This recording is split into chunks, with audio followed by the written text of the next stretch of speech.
berterima kasih kepada Ibu Sumiati yang sudah menyampaikan materinya. Dilanjutkan dengan pemahaman remaja pada masa pandemi COVID-19. Dan juga apa saja protokol kesehatan dalam COVID-19, dan nanti juga ada penugasan-penugasannya yang akan disampaikan oleh Ibu Monika Fitadini. Bismillahirrahmanirrahim. Assalamualaikum warahmatullahi wabarakatuh. Apa kabarnya anak-anak pada siang hari ini? Semoga tetap semangat ya, dan harus tetap semangat. Meskipun kita belajar dari jarak jauh, kalian di rumah, ibu di sekolah. Tapi tidak mengurangi semangat kalian ya. Dan semoga kita cepat-cepat dipertemukan untuk bisa belajar di sekolah. Amin. Nah, pada siang hari ini, Ibu akan membahas tentang pemahaman remaja pada masa pandemi COVID-19.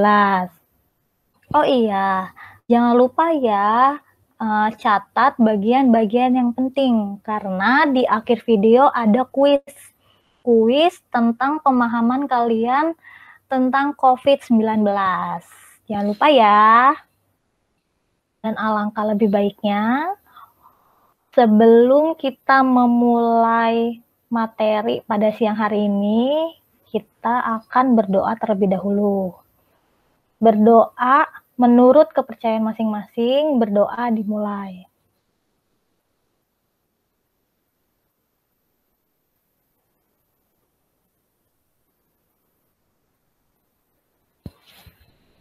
Berdoa selesai. Nah, sebelumnya Ibu perkenalan dulu ya. Kan tak kenal maka tak sayang. Perkenalkan, nama Ibu Monika Fitadini. Ibu mengampu pelajaran bimbingan dan konseling. Mungkin kebanyakan dari kalian banyak yang belum mengenal tentang bimbingan dan konseling. Nah, Ibu akan bahas sedikit apa itu bimbingan dan konseling. Mungkin banyak yang ngomong, emang ada ya di SMP bimbingan dan konseling? Terus apa sih itu bimbingan dan konseling?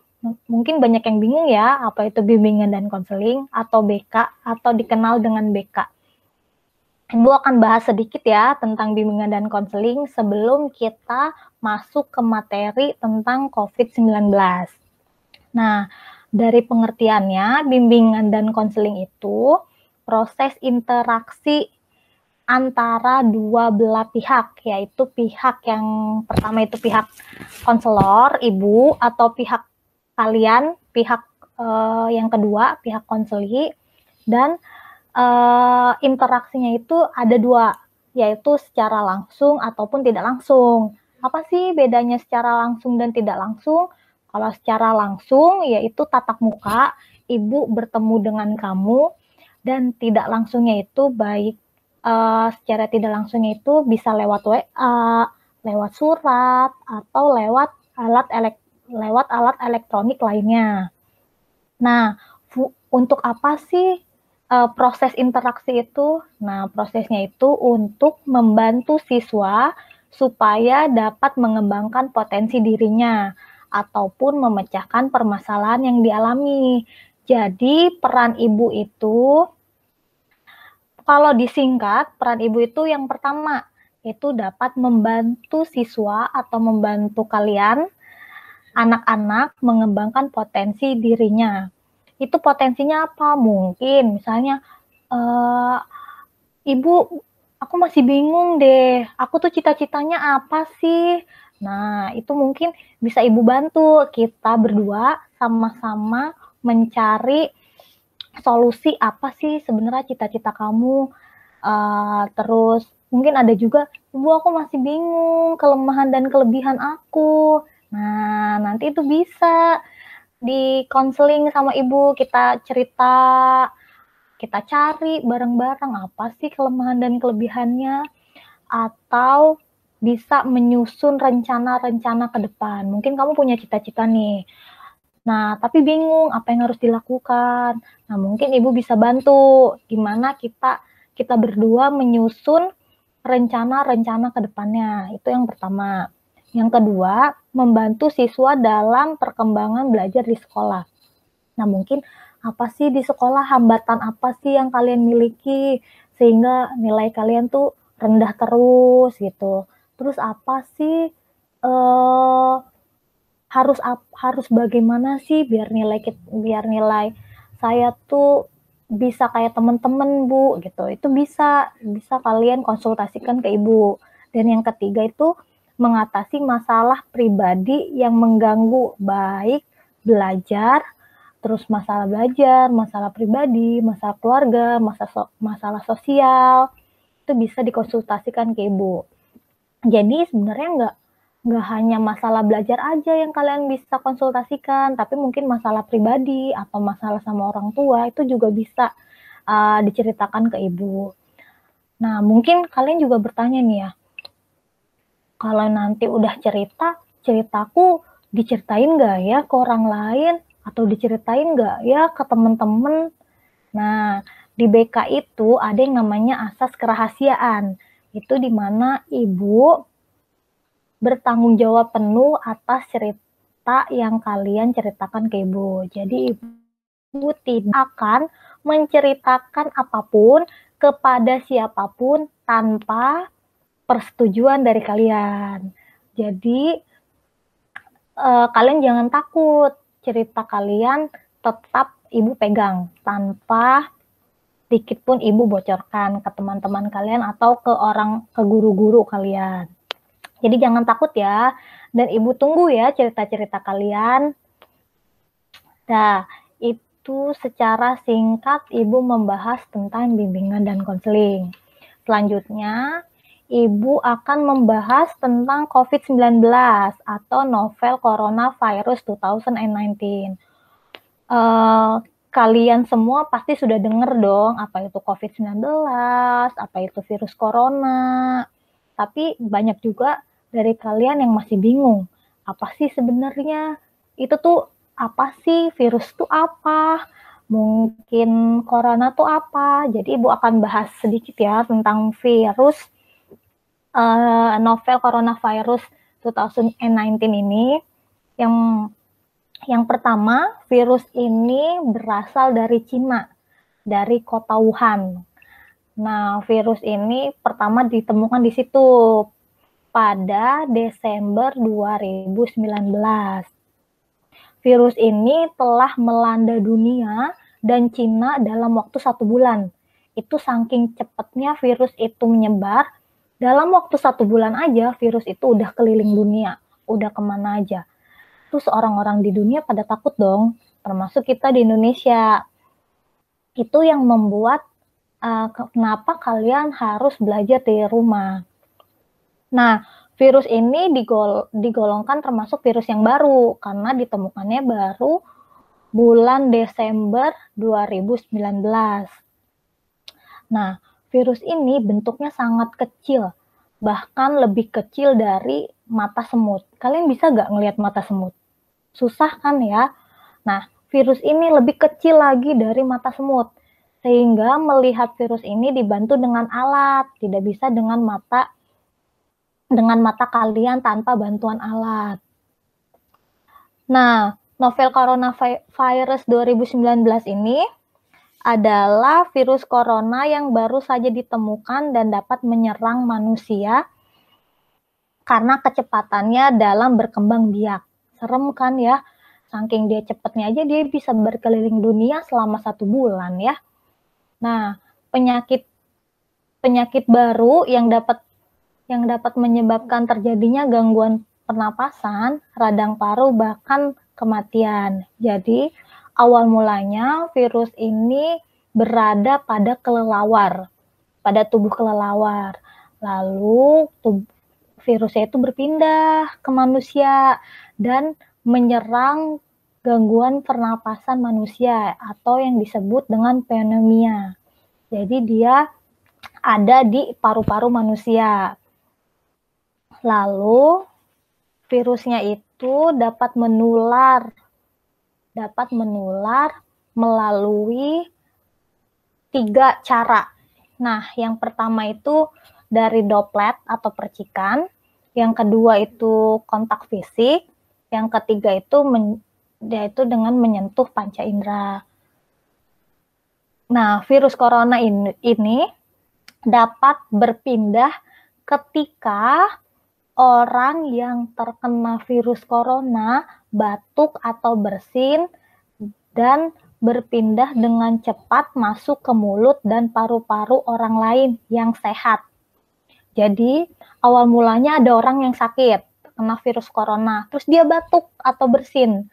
Nah, cairannya itu yang berupa percikan, yang berupa percikan itu, yang sudah terinfeksi dengan virus corona, itu pindah ke orang yang sehat, dari orang yang sakit pindah ke orang yang sehat. Terus yang kedua itu dengan kontak fisik. Kontak fisiknya itu mungkin kalian yang sehat berjabat tangan atau menyentuh tangan orang yang terinfeksi virus corona. Dan yang ketiga itu menyentuh panca indera.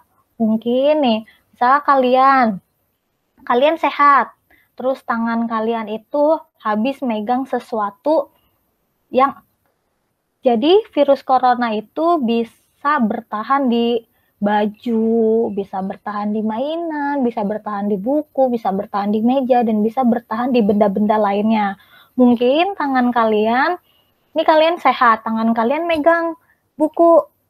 Nah, di buku tersebut mungkin ada virus coronanya, terus kalian menyentuh panca indera, mungkin saja virusnya masuk ketika kalian pegang-pegang tubuh kalian. Makanya disarankan untuk tidak menyentuh panca indera karena bisa menular lewat panca indera. Oke, yang selanjutnya kita akan membahas tentang gejala umum COVID-19. Nah, gejalanya itu bisa dibagi yaitu gejala ringan dan gejala berat. Yang salah satu, kalau gejala ringan itu apa? Gejala ringan itu batuk dan demam. Demamnya yang lebih dari 38 derajat. Makanya kenapa kalau misalnya kalian mau ke supermarket atau kalian mau ke tempat-tempat umum, kalian selalu diperiksa suhu tubuhnya. Karena gejala awal dari virus corona itu adalah demam, dan demamnya lebih dari 38 derajat Celcius. Terus yang selanjutnya adalah batuk atau pilek. Nah, batuk atau pileknya itu lebih dari 1 minggu. Jadi kalau kalian batuk atau pilek lebih dari 1 minggu, kalian segera periksa. Tidak semua gejala batuk itu termasuk COVID ya, tapi salah satu gejalanya mungkin itu adalah batuk atau pilek. Gitu, makanya kalian harus segera periksa kalau batuk atau pileknya lebih dari 1 minggu. Nah, terus dibagi lagi gejala berat. Nah, gejala beratnya itu sesak nafas. Karena virus corona ini menyerang paru-paru manusia. Jadi, karena menyerang paru-paru manusia, jadi salah satu gejalanya adalah sesak nafas. Terus selanjutnya adalah sakit tenggorokan. Itu mungkin serak gitu ya, memiliki sakit tenggorokan. Selain ada gejala umum, ada juga hal-hal yang perlu kalian perhatikan. Contohnya, mungkin kalian habis melakukan perjalanan ke negara atau daerah terkontaminasi COVID. Itu juga perlu diwaspadai. Terus yang kedua itu kontak dengan pasien terkontaminasi COVID. Makanya kenapa kalau kalian habis kontak, kalian diisolasi selama 14 hari. Terus yang ketiga, bekerja atau mengunjungi fasilitas kesehatan yang berhubungan dengan pasien COVID. Kalian kalau habis dari sana, kalian tuh harus segera cuci baju, langsung ganti baju, sehingga virus mungkin yang ada di situ segera hilang. Nah, pencegahannya tuh ada 3. Yang pertama, cuci tangan dengan sabun Nah, cuci tangannya jangan ngasal ya. Cuci tangannya tuh ada gerakan dan minimalnya. Minimal itu 20 detik dan jangan menyentuh hidung, mulut, atau mata. Yang kedua, terapkan etika batuk. Apa sih etikanya? Mungkin etikanya itu ketika kalian batuk menggunakan masker atau tutup hidung dengan masker atau tisu, atau segera buang tisu yang digunakan ketika kalian menutup batuk. Yang ketiga yaitu melakukan physical distancing. Nah, kita lihat nih ya langkah-langkah cuci tangan menurut WHO. Yang pertama, sebelum nomor 1 ini ya kalian harus menggunakan sabun dan cuci tanganlah selama 20 detik, tidak boleh kurang dari 20 detik. Yang pertama, ratakan dengan kedua telapak tangan. Jadi sabun kalian diratakan gini, biar sabunnya berada di semua jari-jari kalian. Terus yang kedua, gosok punggung dan sela-sela jari. Gini ya. Nih, punggung. Gini. Digosok. Dan yang ketiga, gosok telapak tangan dan sela-sela jari. Gini. Gini. Terus yang keempat, punggung jari tangan kanan digosokkan pada telapak tangan kiri dengan jari sisi dalam kedua tangan saling mengunci gini. Atau sebaliknya ya. Ayo ikutin ya cara mencuci tangan menurut WHO. Dan yang kelima, ibu jari tangan kiri digosokkan berputar dalam genggaman tangan kanan dan sebaliknya. Gini. Gini. Dan yang terakhir, gosok berputar ujung jari-jari tangan kanan di telapak tangan kiri. Dan sebaliknya. Nah, kalau sudah semua, cucilah di air yang mengalir. Dan jangan lupa ya, cuci tangan itu di air yang mengalir, bukan air yang tergenang. Kalau apa sih bedanya air mengalir dan air tergenang? Kalau air mengalir itu langsung mengalir dari keran. Nah, kalau air tergenang itu mungkin di dalam bak, di dalam ember. Kalian tuh harus yang mengalir. Dan kalau misalnya kalian tidak bisa mencuci tangan, kalian tuh jangan lupa bawa hand sanitizer. Ingat ya, hand sanitizer itu digunakan ketika tidak ada air dan sabun. Kalau masih ada air dan sabun, kalian mencuci tangan, tidak menggunakan hand sanitizer. Mungkin hand sanitizer bisa digunakan ketika kalian berpergian. Misalnya ketika kalian lagi di mobil, kalau misalnya lagi di mobil kan nggak ada air dan sabun ya, jadi kalian bisa gunakan hand sanitizer. Tapi kalau kalian di rumah, pakailah air dan sabun, jangan gunakan hand sanitizer. Karena hand sanitizer juga tidak membunuh kuman secara 100% gitu. Paham ya? Terus yang kedua itu etika batuk dan bersin. Yang pertama, tutup mulut. Nah, tutup mulut. Jadi kalau bersin jangan bersin aja gitu, tapi harus ada tisu atau pakai siku atau jangan tutupi dengan tangan doang. Mungkin kalau kalian terpaksa nih nggak ada tisu, nggak begini pakai tangannya harus langsung dicuci dengan sabun selama 20 detik.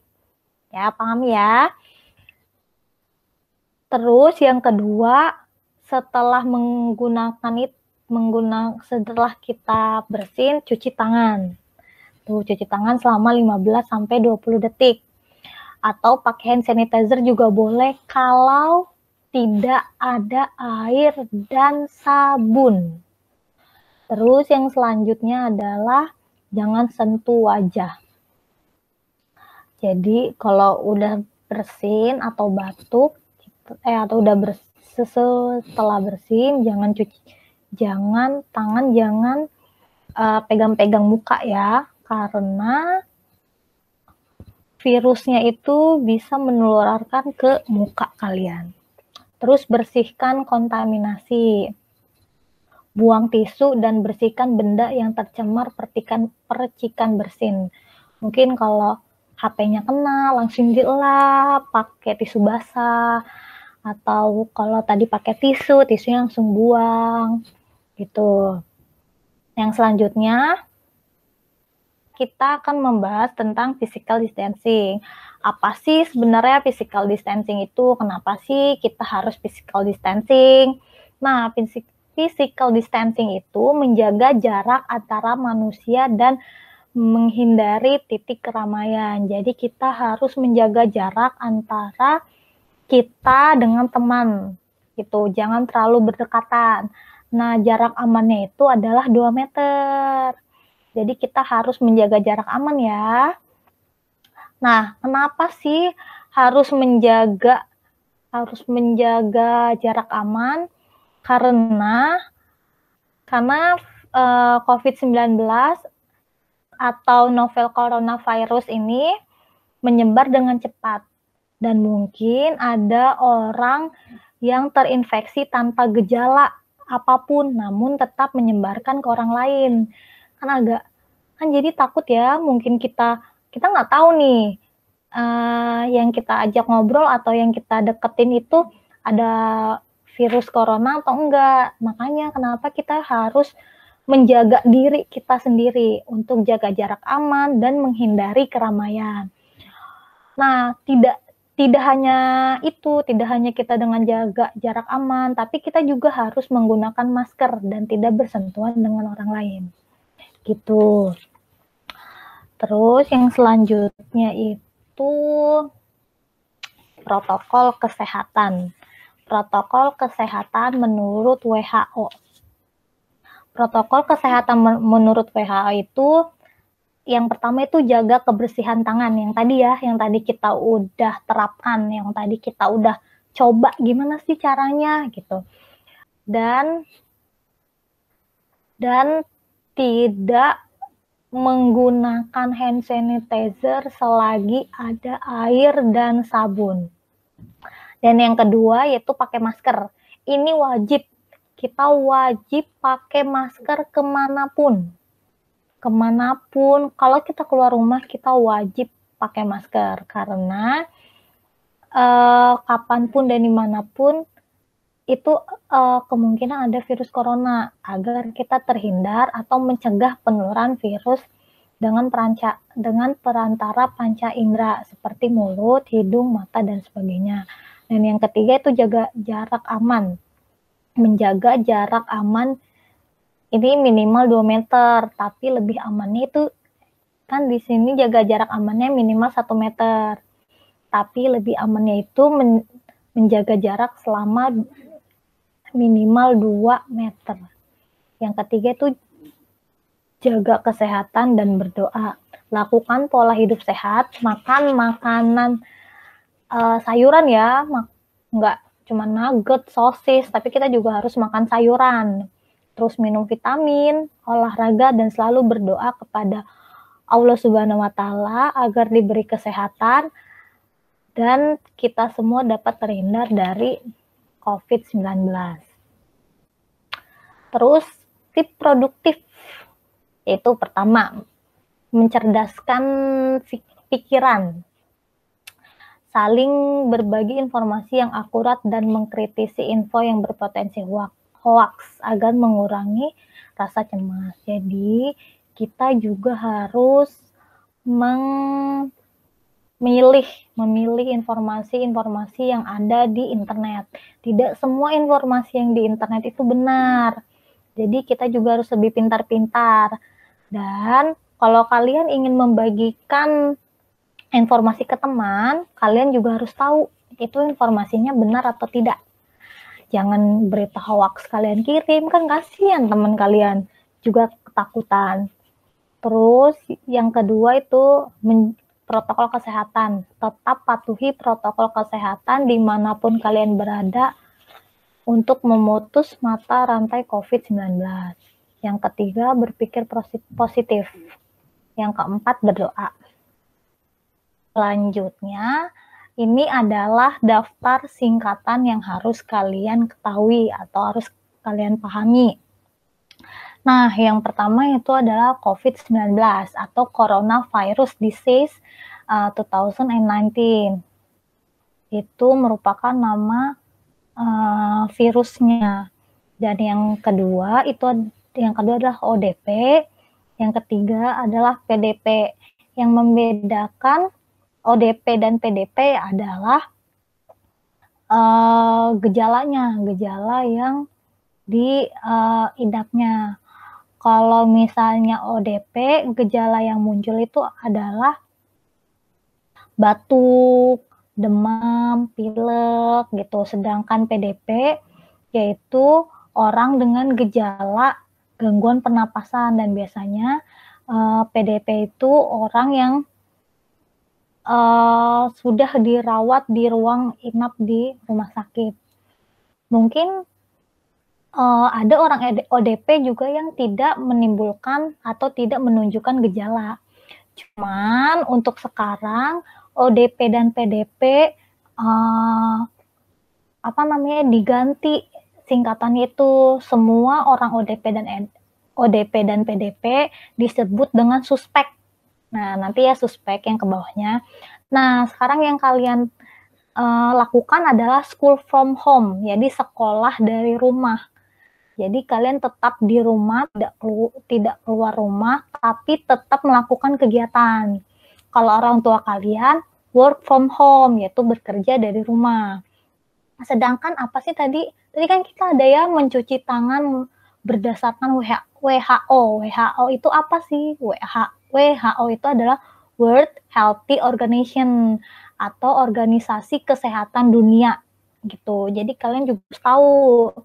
Nah, yang selanjutnya adalah lockdown. Lockdown itu adalah karantina wilayah, yaitu dalam suatu wilayah, misalnya contohnya kita Bekasi ya, dalam satu daerah Bekasi tidak boleh ada yang keluar Bekasi atau tidak boleh ada orang yang masuk ke dalam Bekasi. Jadi negaranya itu ditutup sementara gitu. Kalau OTG itu orang tanpa gejala. Mungkin orang itu di dalam tubuhnya ada virus corona tapi tidak menunjukkan gejala apapun seperti demam, batuk, pilek, sakit tenggorokan, atau sesak pada pernafasan. Nah, yang tadi yang ODP dan PDP itu kan bisa dikatakan suspek. Suspek itu adalah pasien yang sudah menunjukkan gejala terjangkit corona.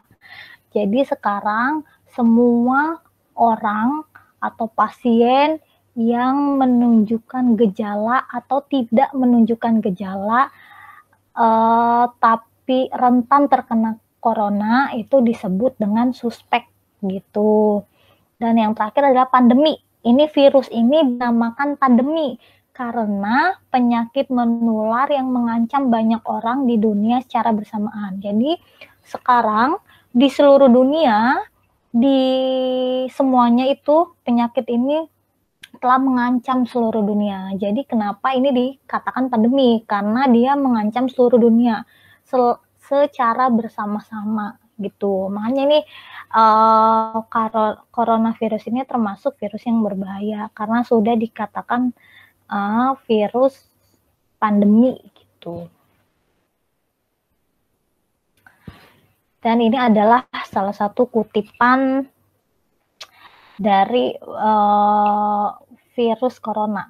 Nah, jika kalian mempunyai mimpi untuk menyelamatkan jutaan orang di dunia, tapi keahlian kalian adalah rebahan, ini kesempatan kalian.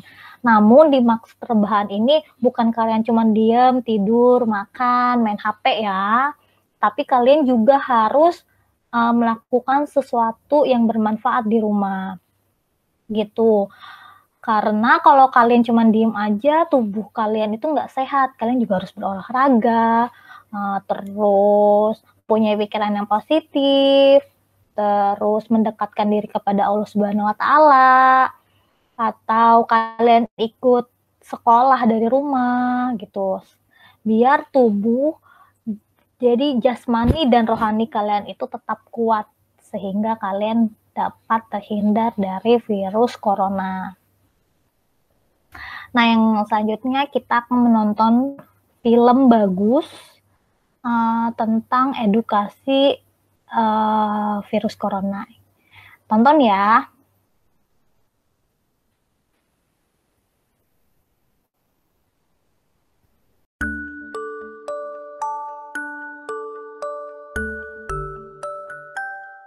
Halo anak-anak, Assalamualaikum warahmatullahi wabarakatuh. Perkenalkan, nama Ibu Ferry Parhati, Bunda PAUD DKI Jakarta. Anak-anakku, tahu nggak sih kenapa kita semua libur? Mama, papa, kakak, om, dan tante, semuanya ada di rumah dan nggak boleh kemana-mana. Bahkan Bapak Presiden dan Bapak Gubernur tidak mengizinkan kita keluar rumah sampai beberapa minggu ke depan. Gak boleh salam-salaman, gak boleh peluk mama dan papa yang baru pulang dari luar. Pastinya sedih, bosan, dan ingin jalan-jalan. Sebenarnya ada apa sih di luar sana? Ternyata di luar sana sedang berkeliaran virus yang ukurannya kecil sekali dan bisa membuat kita semua sakit. Ukuran virus ini lebih kecil dari semut, bahkan lebih kecil dari matanya semut. Namanya virus corona. Virus corona hanya bisa dilihat menggunakan alat khusus namanya mikroskop. Awalnya virus corona ini ada di dalam tubuh hewan kelelawar, kemudian berpindah ke manusia. Virus corona ini masuk ke dalam paru-paru manusia, akhirnya menyebabkan kita demam, batuk, pilek, bahkan sulit bernafas. Virus corona suka sekali berpindah. Mereka pindah saat orang yang sudah terkena virus corona batuk dan bersin. Pindahnya juga sangat cepat loh, seperti roket yang sedang meluncur. Kemudian masuk ke mulut dan paru-paru orang lain. Akhirnya yang sehat tertular juga deh. Virus corona yang keluar saat batuk dan bersin ini bisa menempel di mana saja. Menempel di mainan, di pakaian, di gagang pintu, di buku-buku cerita, dan di mana saja. Kalau kita memegang benda-benda itu, virus akan berkumpul di tangan kita. Jika tangan yang ditempeli virus tersebut menyentuh mata, hidung, dan mulut kita, maka virus itu akan masuk ke dalam tubuh kita dan kita jatuh sakit. Orang-orang di seluruh dunia banyak sekali yang sakit karena virus corona ini. Tapi anak-anak tidak perlu khawatir ya. Ibu akan kasih tahu bagaimana caranya mencegah agar virus corona tidak masuk ke tubuh kita. Pertama, kita harus sering mencuci tangan dengan air dan sabun. Karena virus corona ini takut loh dengan sabun. Masih ingat kan dengan cara cuci tangan yang benar? Kedua, kita kalau bersin atau batuk, tutuplah dengan tisu atau dengan lengan pakaian agar tidak mengenai orang lain. Ketiga, makan makanan yang bergizi seperti sayur dan buah. Keempat, kita semua juga harus berolahraga agar badannya tetap sehat. Virus corona tidak suka hinggap di tubuh yang kuat. Kelima, kita berada di dalam rumah dan hindari orang-orang yang berkumpul. Nah, sekarang anak-anak sudah paham kan kenapa harus di rumah saja? Dengan tetap di rumah, virus corona tidak akan menyebar kemana-mana. Tidak terlalu banyak orang yang sakit, dan om, tante, dokter semua serta perawat tidak kelelahan mengurusi kebanyakan pasien.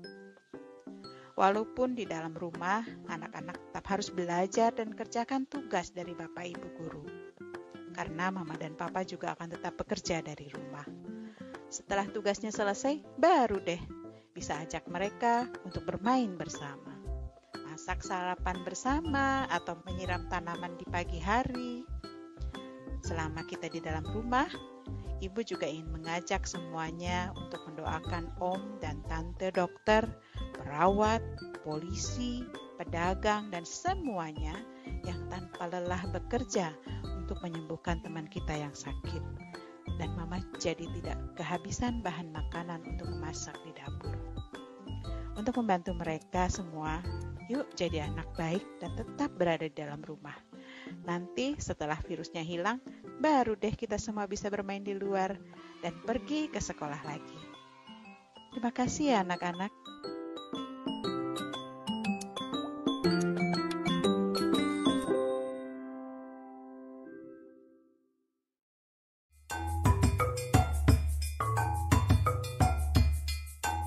Wah, enaknya ngapain lagi ya, Kak? Kita bikin percobaan ini yuk. Gara-gara aku, kalian semua di rumah. Aku pengen jalan-jalan nih, bosen di rumah terus. Jangan, kita harus di rumah aja. Saat ini yang terbaik memang di rumah aja. Semua gara-gara virus corona. Emang kenapa sih kalau kita jalan-jalan keluar? Kalau kita keluar rumah, bisa jadi pertama, kita ikut tertular virusnya. Kedua, lalu menulari orang lain. Ketiga, rumah sakit jadi penuh. Keempat, petugas medis jadi kewalahan. Jadi lebih baik kita pertama di rumah saja. Kedua, keluar rumah jika benar-benar perlu. Ketiga, pakai masker jika sakit. Keempat, rajin cuci tangan dengan air dan sabun. Kelima, makan makanan yang bergizi. Oh gitu. Oke deh, aku mau bikin sesuatu yang seru aja di rumah. Nah, gitu dong. Tetap di rumah aja biar virusnya nggak makin nyebar. Ayo tetap di rumah saja demi kesehatan kita bersama. Lakukan kegiatan seru bersama keluarga.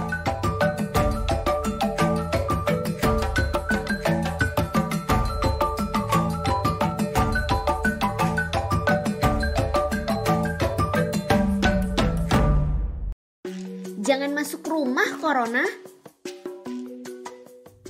Akhirnya sampai rumah juga. Hore, ayah pulang.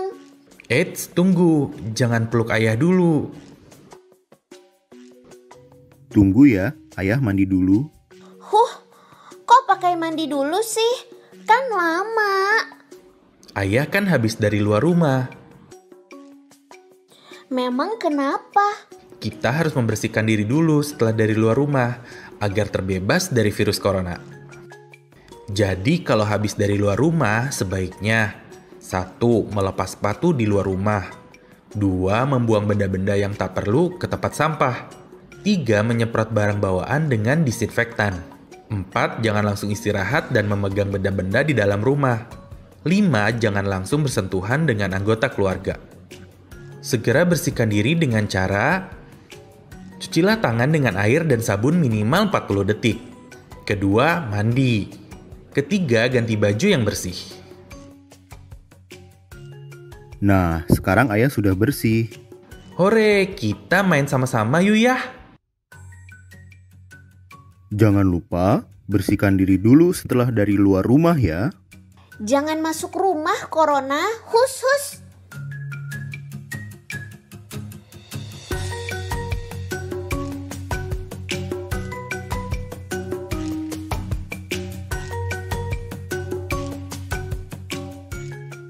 Semoga ilmu yang Ibu berikan pada siang hari ini bermanfaat untuk kalian dan semoga kita cepat bertemu ya.